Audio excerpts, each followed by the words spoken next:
Ambassadors sent very wise, king's brother sent very wise ambassadors to Solomon's court to hear his wisdom. But Solomon would have an exchange deal. He would also like to hear the wisdom of the peoples represented by those ambassadors. And all those were recorded. At sabi dito, pinili, sinala niya kung ano ang nagdudulot ng kasiyahan. Psalm 34 verse 8, discover for yourself that the Lord is kind. Come to Him for protection and you will be glad. So discover mo dapat na ang Panginoon ay mabait, hindi unkind. Siya ay nagbibigay ng ginhawa, hindi ng hirap. Siya ay mapagmahal, hindi mapang husga, hindi mapang api. Psalm 119:18, open my mind and let me discover the wonders of your law. Napakalinaw na prayer. Open my mind when I read your law, let me discover the wonders. Yung lalo ako ma-inlove sa inyo, Lord. Lalo ko makitang napakatama nyo, napakagaling yung Diyos, napakahusay nyo magturo, at nakabubuti sa akin ang itinuturo. Kaya sabi, pinipili niya ang salitang nagdudulot ng kasiyahan at isinusulat ang katotohanan.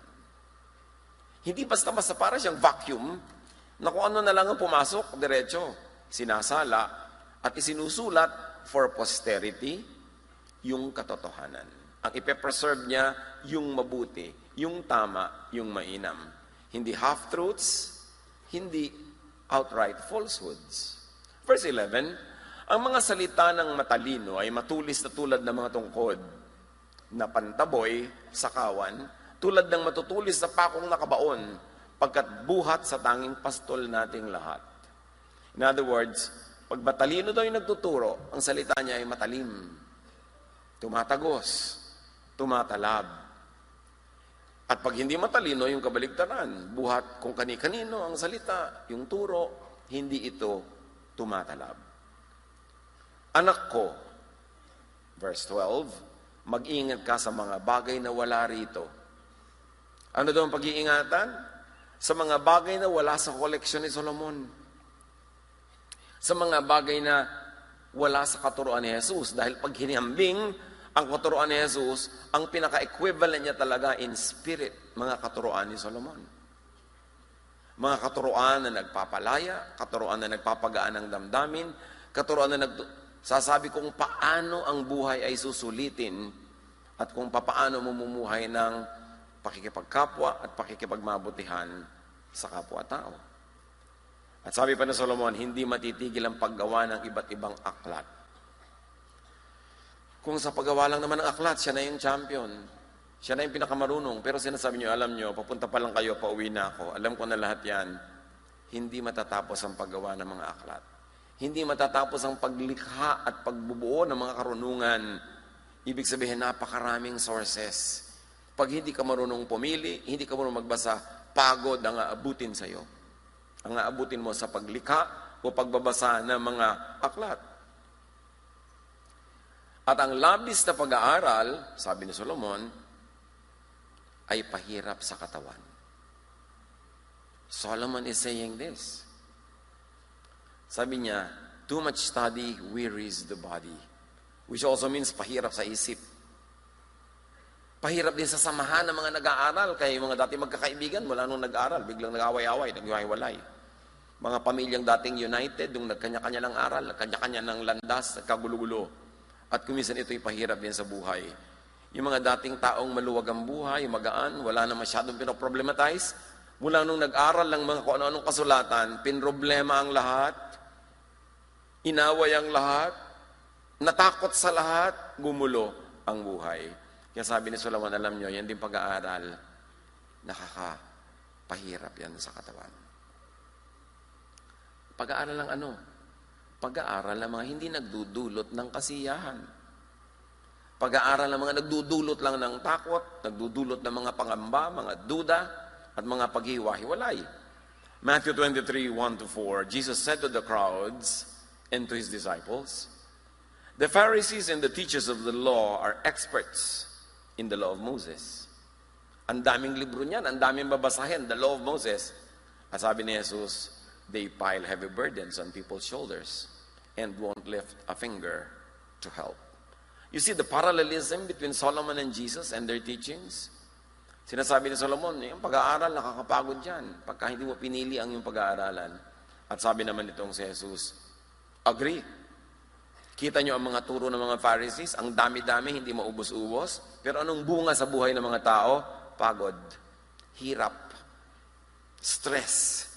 Pagkatapos silang turuan ng isang katerbang mga kasulatan at mga kautusan na imposible namang masunod, sila ang unang-unang magko-condemn sa mga tinuruan nila at hindi nila tutulungan na malampasan nila yung mga requirements na hindi naman nila talaga kayang dalhin.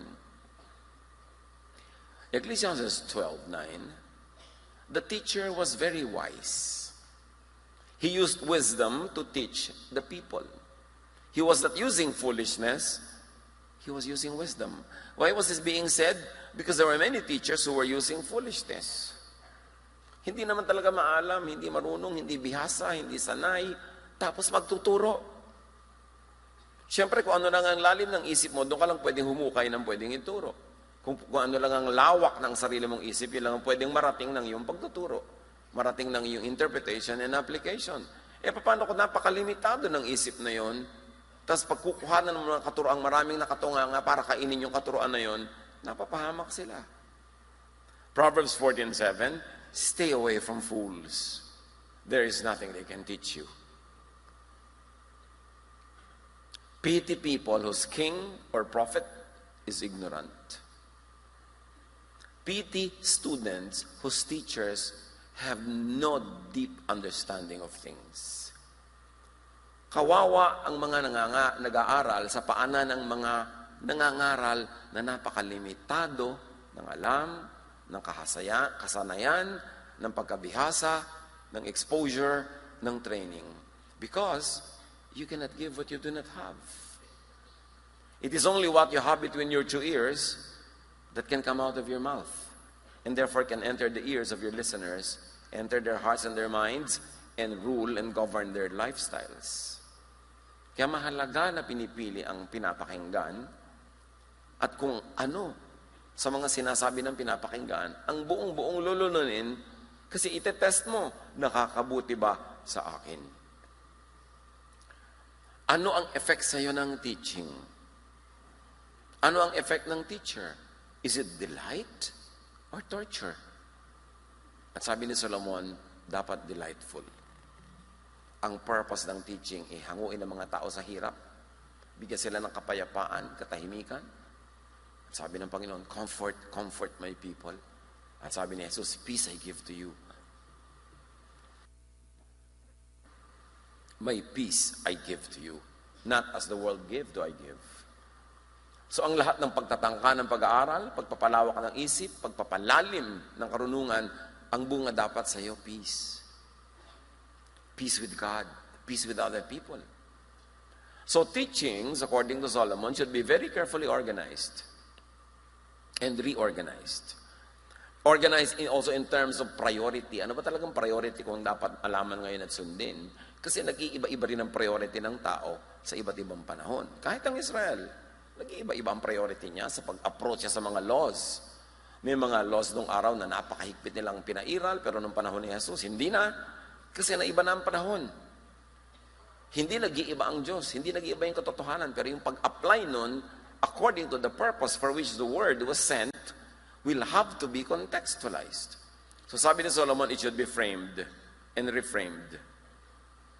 Configured and reconfigured. It should even be synthesized. Na ang pag-aaral ng salita ng Diyos ay hindi parang Russian roulette, hindi parang kung saan lumipad yung page, yun ang guidance mo. Kailangan sinusuri, ino-organize, kino-configure yan para ang maging bunga yung kalooban ng Diyos. So if not wise ang reading, the results are misreading, misunderstanding, and misinterpretation. In my 40 years of ministry, pagod na akong sumagot ng mga tanong na laging itinatanong ng mga tao kasi ang pinagmumulan lang is a very limited understanding of the text. Imagine the texts that we are reading were written ages away from us, in a language distant from us. and then translated into languages that are still distant from us. Kaya ang layo na kung minsan ng mga pag-apply sa ating buhay ngayon.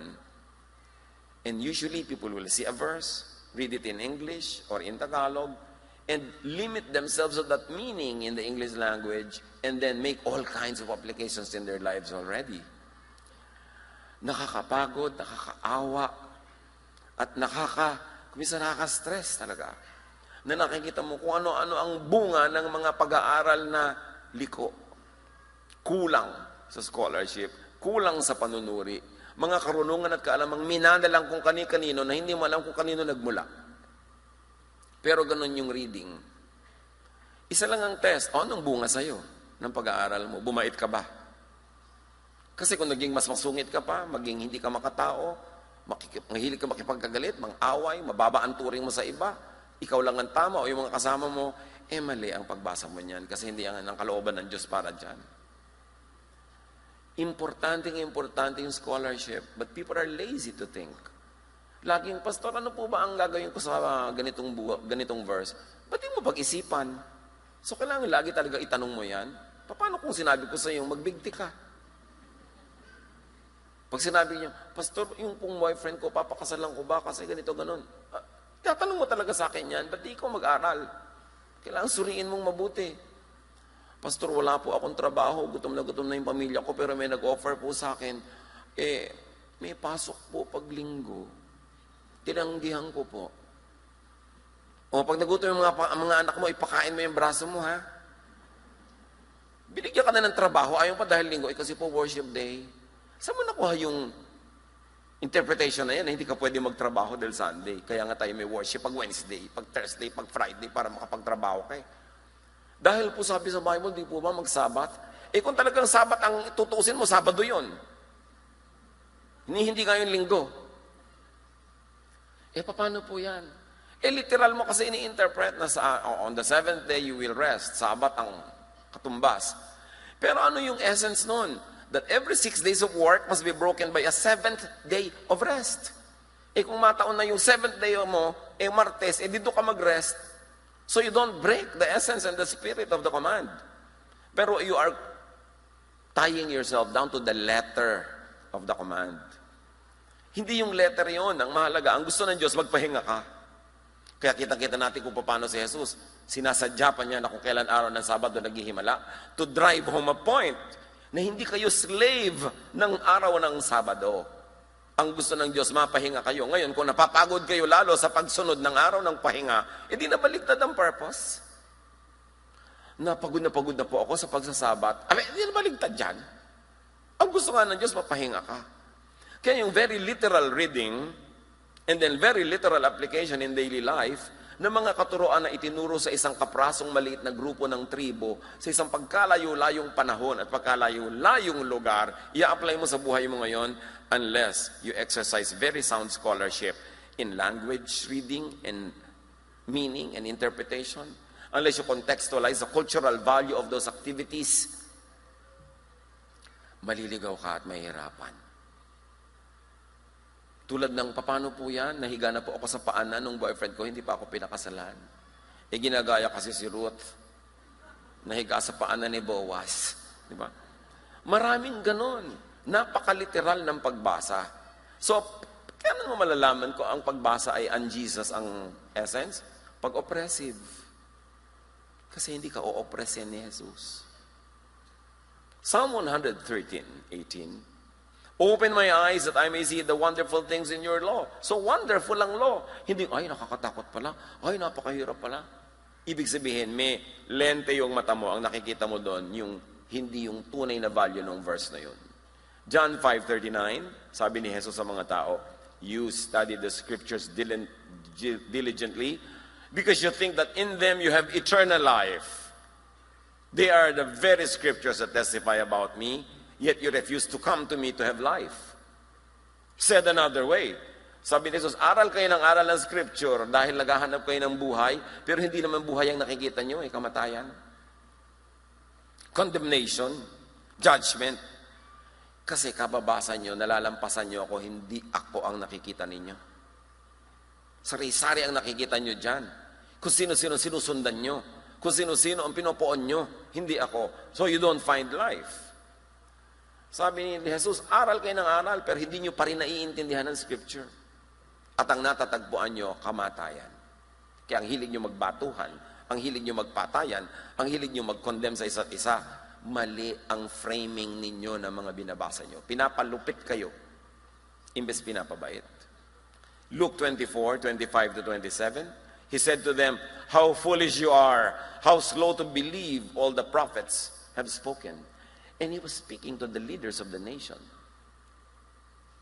Aral kayo ng aral, basa kayo ng basa, pero iba ang nakikita ninyo. Sayang. Did not the Messiah have to suffer these things and then enter His glory? And beginning with Moses and all the prophets, He explained to them what was said in all the scriptures concerning Himself. 1,000 taon na nila pinag-aaralan yung scripture nila, hindi pa pala nila naintindihan. Kaya kailangan pang ulitin lahat ni Jesus at ipaliwanag. At sa katunayan nga, di pa rin naintindihan ng napakarami, pinatay pa nila si Jesus. So hindi ko mabasa ng basa, hindi ko mo interpret ng interpret, tama na agad. Ecclesiastes 12:10, balikan si Solomon, the teacher tried very hard to find the right words, and he wrote the teachings that are true and dependable. So may mga things pala na hindi true at hindi dependable. Mayroong teachings na untrue and untruthful per se. Kailangan i-contextualize mo para lumabas yung meaning. May mga teachings na untrue pag misread, misinterpreted, and misapplied. So what is really needed is contextualization. 1970s pa, marami ng mga Bible scholars na nagpupush ng contextualization. Hanggang ngayon, it has never made a dent. Simply said, what is contextualization? It is, ano ba ang ibig sabihin ng verse na yan nung kauna-unahan in the original time and place na yan ay binigkas? Ano ba ang kahulugan yan sa mga original na nagsalita at original na karinig? So, dapat ngayon, kung i-apply mo yan sa buhay mo, faithful ka sa context. Faithful ka sa original reason why it was said. Halimbawa, pagka sinabing, if a woman is caught in adultery, she stone her to death. Yun ang literal. Pero literal, ililipat mo ngayon, pagka may kapitbahay mo na adulterous, babatuhin mo hanggang mamatay. What was the context? Noong Israel ay konti-konti pa lang, ang konti-konti ng tribo nila, kailangan sila mag-survive against wild animals, against the elements, and against many political enemies. Hindi pwedeng maging disunited yung small tribe. Hindi pwede. Kasi konting pag-aaway-away ng mga magkakapit-bahay, hihina ang buong tribo at maaaring matalo silang lahat. At isa sa mga pinakamalaking pwedeng pagkaguluhan, pagka ang isang babae o lalaki ay nagkaroon ng sexual relations with a person not his or her spouse. Magkakaselosan, mag-aaway-away ang mga pamilya, baka mag-ubusan. Kaya ginawa nilang napaka-stricto ng rule about that, to preserve the security of the entire tribe. Not only that, the entire well-being of Israel was tied down to real estate. Napakahalaga sa kanila ng lupa. Kaya pag binasa niyo yung Old Testament, puro tungkol sa lupa. Ito ang balon na hinukay ng aming ninuno, therefore amin ang lupa. Ito ang kuweba na binili ni Abraham, paglilibingan ng kanyang asawa, therefore amin ang aming lupa. It's all about lupa. Ang isang babae ngayon na nakipagrelasyon sa isang lalaking hindi niya asawa, tapos manganganak siya, na akala ng kanyang asawa ay anak niya yun, ito yun ang magmana ng lupain. Ibang dugo na pala. So may kidalaman pa rin sa lupa. Ang tanong, Pastor, paano po pag nangalo niya ako na yung boyfriend kayo, walang kalupa-lupa? Safe na po ba yun? Yan ang tanong ng contextualization. Di ba? Ano ang kahulugan ngayon sa tribu natin pagka ang isang babae nag-commit ng marital infidelity? Merited pa ba na batuhin siya to death dahil nanganganib ang buo nating bansa dahil sa ginawa niya? Yun ang context. Na pag mag-a-apply ka, titingnan mo yung ano nung araw ang kahulugan ng batas na yan, anong gusto nila i-preserve. Tapos, may ipine-preserve pa ba tayong ganun ngayon? At yung pa ba ang paraan ng pag-preserve? Or has civilization found other ways to preserve unity in the community. Kaya tamo nung panahon ni Jesus, hindi na niya ipinabato yung babae. Isa sa mga dahilan, nung panahon na yun, napakalinaw na ng boundaries ng Israel. Isa na siyang matibay na bansa. Lahat ng mga muhon nila nasa pwesto na hindi na kayang lituhin yun ng isang pangangalo niya, ng isang babae. Complicated. Pero gusto kong magkaroon tayo man lang ng kaunting silip sa complication so hindi overly simplistic ang pagbabasa. Lalong-lalo kung nagbabasa ka ng translation. Are you reading original Hebrew? Sino nagbabasa dito ng Hebrew? Wala. O ano binabasa natin? Ingles o Tagalog?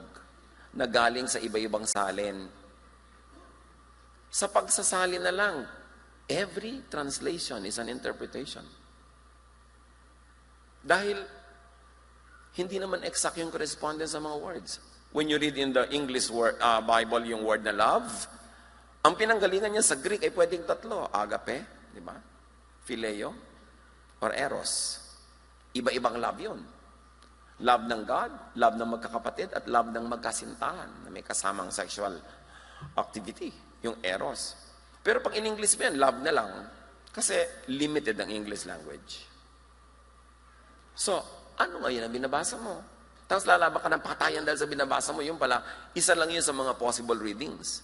Kaya dapat nagbabasa ka ng maraming interpretations, maraming versions, hindi lang isa.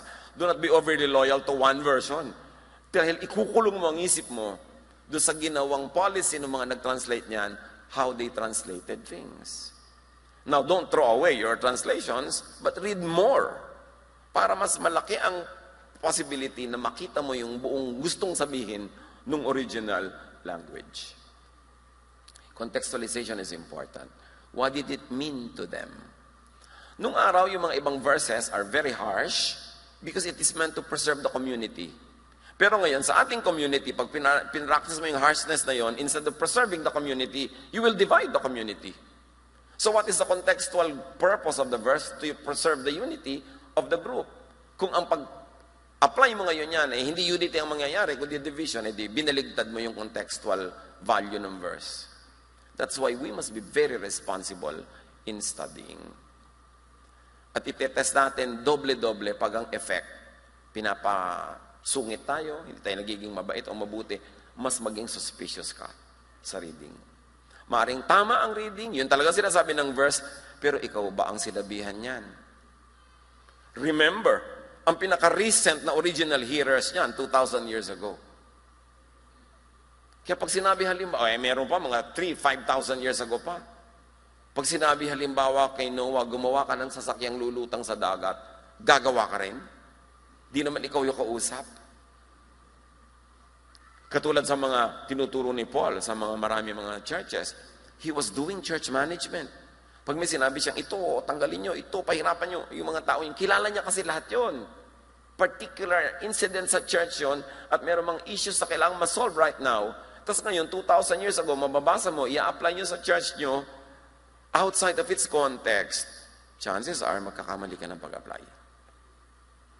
Kaya yung contextualization, ayan, napakahalaga. Which of course, lazy scholars don't want to get into. Kasi lalong-lalo na yung masyadong napakaliteral na mga reading. Sasabihin na, God said it, I believe it, that settles it. You know what it excludes? It excludes scholarly examination. Aandar yung parang blind faith dyan. Samantalang si Solomon, sabi niya, sinuri ko lahat yan. Inaral ko yan. Finrame ko yan. So major teachings, at may mga teachings na, mahalaga ha, recognized by people and religion, even by tradition, but not recognized by God. Not recognized by Jesus, even in Scripture. Matthew 15, 1-9. Then some Pharisees and teachers of the law came to Jesus. They came from Jerusalem and asked him, why do your followers not obey the traditions we have from our great leaders who lived long ago? Jesus answered, and why do you refuse to obey God's command so that you can follow those traditions that you have? Bakit ang mga tauhan mo hindi sumusunod sa mga inuutos ng ating mga kaugalian? Yun ang recognized teaching. Yun ang official. Sabi ni Jesus, bakit kayo hindi sumusunod sa utos ng Diyos para lang masunod nyo ang inyong mga kaugalian? Napakalino sinasabi ni Jesus. Ang dami niyong kaugalian, religious traditions, cherished, institutionalized, official, accepted, but not from God. It took Jesus to make them realize na hindi ko mo religious tradition, kinagisnan, kinasanayan, sinasangayunan ng mga experts, recognized by God. At sa pagpapatuloy, sabi ni Jesus, you are hypocrites. Isaiah was right when he spoke for God about you.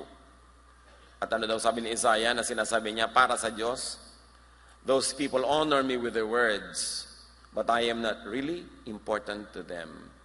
Their worship of me is worthless. The things they teach are only human rules.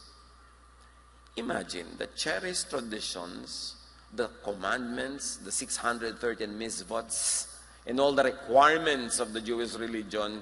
Sabi ni Isaiah, early on, panahon pa ni Isaiah. So niya, alam nyo, hindi kayo talaga sumasamba. Kasi ang mga turo nyo, imbento. Iniimbento nyo mga katuruan nyo para sa inyong sariling kabutihan. The priests, the religious leaders were inventing all kinds of teachings that benefited them and the temple, but were not really teachings of God. Kaya galit sila kay Jesus Kasi ang daming binasag ni Jesus ng mga kaugalian. Ang conclusion mo lang, si Jesus ba ay lawbreaker o siya talaga yung law? Kaya sabi niya, Sabbath was not made for man, but man for the Sabbath. I am the Lord of the Sabbath. So nung binrake niya, hindi niya binrake. Yung mga tao ang nagbe-break ng spirit of the Sabbath for so long, na nung itama ni Jesus, mukhang siya yung lawbreaker. Kasi hindi lumalaya yung mga tao sa mga batas na yon. From Isaiah to Jesus, there had been sharp rebuke of the Pharisees and the teachers of the law. Ang daming turo at pahirap na hindi galing sa Diyos. At ngayon man, napakarami. Kung seriously pag-aaralan ninyo ang church tradition, the last 2,000 years of Christianity had added and invented so many religious laws to the original laws of God na napakahirap lalong maging makadiyos. Dapat salain din ang kaugalian ng Christianity kay Catholicism, kay Protestantism, kay Evangelicalism, kasi lahat yan nagdagdag ng kotakot-takot na man-made laws. Primarily to strengthen the church as an institution and to benefit the priesthood or the leadership. At dami mga balik ko kung pag-interpret, katulad ng siksik, liglig, umaapaw. Lagi ang reference yan tungkol sa pera. Kung mag-donate kayo, siksik, liglig, umaapaw, at ibabalik din sa inyo. Samantalang ang itinuturo doon na magbigay kayo ng pagpapatawad sa kapwa, at pag nagpatawad kayo, bibigyan din kayo ng Diyos na patawad na siksik, liglig, umaapaw. Hindi yan tungkol sa pera. And yet, laging 90% of the time, pera ang reading. Kahit nga ako nung araw, pera din reading ko dyan. Kasi syempre, yun lang naman ang napag-aaralan natin nung araw. Kaya aral ka ng aral. Teka, ang pinag-uusapan pala dito, forgiveness, hindi pera. Pero ang laki kasi magpadagdag noon sa koleksyon. Talagang siksik-liglig, mahikaw, ihulog dyan, mga pulseras, sapatos, siksik-liglig kasi. Pero yun ay ito ko sa forgiveness. Marami tayong dapat nasuriin. Ang daming turo, pahirap, hindi galing sa Diyos. Imbento lang ng tao. Kawawa ang mapagharian ng mga baluktot na katuruan. Lalot ko ang baluktot na turo ay nakasalalay sa verses. Pag nakakita kasi tayo ng mga verses, wala na magtatanong. Hindi talaga mo dapat questionin yun, pero questionin mo yung scholarship, yung pag-aaral, yung pag-apply, kasi doon nagkakabalubaluktot yan. Sila ang tinutukoy sa John 10:10. A thief comes only to rob, kill, and destroy. I came that everyone would have life and have it in its fullest. Diba? Solomon na Solomon ang Jesus teaching. Ang gusto ko sa inyo, full life. Sabi rin ni Solomon, enjoy life. Hindi puro pahirap.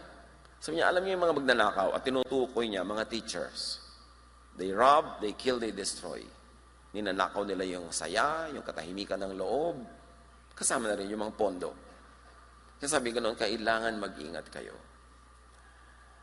Ecclesiastes 12:11, sa pagbabalik kay Solomon, words from the wise are like sharp goads. When the sayings are written down and saved, they can be used to guide people, just as a shepherd uses a sharp stick to make his sheep go the right way. So this happens, meaning the guiding of the people, only if the teacher is wise. Only if the teaching is of the wise. Because if not wise, if foolish, the teacher could misguide, could make the sheep go the wrong way, and could hurt the sheep. Ang mga sheep naman, katatamad mag-aral eh. Lahat itinatanong. Lahat gusto formula mo, ibibigay ang sagot. Every time that an answer is given to you from Scripture, it's already an interpretation of it. So dapat you are the primary interpreter of Scripture for your own life. Hindi mo iaasa sa iba. Kasi paano kung ano na lang ang mga pagsasabihin nila. Alam nyo, sa tagal-tagal ng inyong pastor sa ministry, 40 years. 42 pa lang kasi ako nagsimula, nung 2 years old. 40. Ang pinaka nagpapalungkot sa akin, yung makakita ng mga taong very eager to obey God, very eager to be godly, tas dusang-dusa sila, not because galing sa Diyos yun, kasi galing sa teacher. Yung ang kalsada ay pagkalapad-lapad, doon lang sila naglalakad sa puting guhit sa gitna, kasi yun ang sinabi ng teacher. Ang dami pa nilang pwedeng lakaran, puntahan, sayawan, gulungan, bawal na. Pero hindi Diyos ang nagbabawal. Yun lang sekta. Yun lang reading. Yun lang interpretation. This is really what saddens me. Nakakalungkot na napaka-well-meaning ng mga tao, tapos they are being robbed. They are being deprived of the many joys of life because of exaggerated Phariseeism, exaggerated conservatism, na bawal sumaya, na magagalit lagi ang Diyos, na lagi na lamang na merong guilt. Ang hirap dali ng guilt sa buhay. Kaya ang tinuro ni Jesus, forgiveness eh. Sige, abutin nyo, hindi maabot, forgiven kayo. Para na lang matahimik kayo, hindi kayo guilty. And yet many people, the more religious they get, the more guilty they become. Dahil sa teaching, dahil sa teacher. Matthew 23:15, kaya ang sabi ni Jesus tungkol sa ganito mga guro, it will be bad for you, teachers of the law, and you, Pharisees. You are hypocrites. You travel across the seas and across different countries to find one person who will follow your ways. When you find that person, you make him worse than you are. And you are so bad that you belong in hell. Words ni Jesus. Sabi niya, you travel over land and sea to win a single convert. And when you have done so, you make him twice as much a son of hell as you are. Sabi ko, kawawa ang dapuan nyo, pamisyon-misyon pa kayo, turo kayo ng turo, akyat kayo akyat ng mga bahay, kung saan kayo nakakarating, pero ang dapuan nyo, kawawa. Kasi gagawin nyo lang silang parang anak ng impyerno. Ibig sabihin, laging guilty, laging mahirap ang loob, laging nagja-judge ng iba, laging nagtatago, laging nagbabalat kayo, mabuti pa, wag nyo na lang silang turuan. And sometimes that's how we feel when we look at mga kumisan, mga karakaratula ng mga religious works sa iba-ibang lugar. Ay, nakarating na sila dito.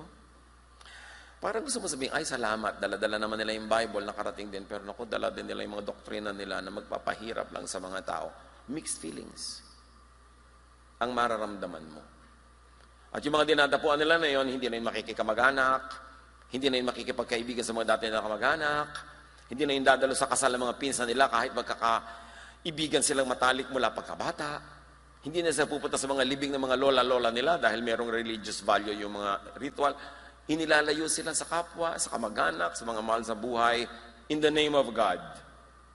Itanong nyo kay Jesus kung ganun din ang ituturo niya. Kaya sabi niya, napapahamak ang nakikinig sa inyo. Ecclesiastes 12:12, so son, study these sayings, But be careful about other teachings. Other meaning outside of the Solomonic wisdom, outside of what is the Jesus or Jesusness teaching, because those two teachings agree on so many things. Pag kinumpara nyo yung buong Old Testament, hahanap kayo ng equivalent ni Jesus, si Solomon talaga. John 1:14, the Word became a human being and lived here with us. Meaning the idea about God, the wisdom, this is Jesus in person. First, Jesus, the idea, the Word became a person, lived with us. We saw His true glory, the glory of the only Son of the Father. It means nobody else can be called Son of the Father in terms of teaching, in terms of idea, in terms of philosophy, in terms of doctrine. Yung iba, kakaiba, hindi sila ang Son. There's only one. And that Son of God is Jesus. From Him, from Jesus, not from others, all the kindness and all the truth of God have come down to us. Ibig sabihin, before Him, wala pa yung tunay na kindness and truth of God. At sa katagal-tagalan ng religion na hindi na ipapakilala ng tama ang Ama, hindi na ipapakilala ang kanyang tunay na kabutihan, ang tunay niyang kadakilaan, ipinadala si Jesus para once for all and finally, maipakilala na ang Ama ang tunay niyang sarili through His only true Son, Jesus. Kasi kung tama na yung pakilala ng mga religion noong araw, before Jesus, ba't pa darating si Jesus? Duplication. It means na hindi masaya ang Ama sa mga katuruan na umiiral, kinailangang ipadalang anak para ituwid ang liko, liwanagan ng madilim, itama ang mali. Kaya pinatay si Jesus, kasi ayaw nila nung tama, nung tuwid ang mali. Verse 12, yet some people accepted Him, meaning Jesus, and the idea of Jesus' and put their faith in Him, so He gave them the right and the truth. And basically, on the Solomonic wisdom, these are the children of delight. And para sa kanila, children of so pag nanalig ka sa paraan ni Jesus versus the paraan ng Pharisees, paraan ng iba, doon ka lang magiging anak ng Diyos. You will enjoy the inheritance of love, kindness, serenity, people are always writing books. Sabi ko sa mga. And too much study will make you very tired. From a scholar to say that, you should believe it. Too much study of the wrong things will only make you tired. So you will know what is wrong. It makes you tired. And it makes you tiring. Pagka ang laman ng utak natin ay hindi sang-ayon sa tunay na kalooban ng Diyos. People daw, kung sino-sino, kahit sino, and these books are mga kung ano-ano, mga guni-guni, ang dami niyan. Too much study ng kung sino-sino, kung ano-ano, will make you very tired sa pag-aaral, sa pagkalito, sa pagsunod sa buhay. Salamat, mahilig tayo sa salita ng Diyos, kaya nga tayo lahat magkakasama. Mahilig tayo mag-aral, pero applyan natin ang Solomonic filter. Wise study and teachings, that which is wise will not make you very tired or tiring. It will not choke or oppress or enslave you. It will not make your life needlessly hard than it already was. And it will not make you stressed or a stressor to others. It will give you rest. So restful ba ang bunga?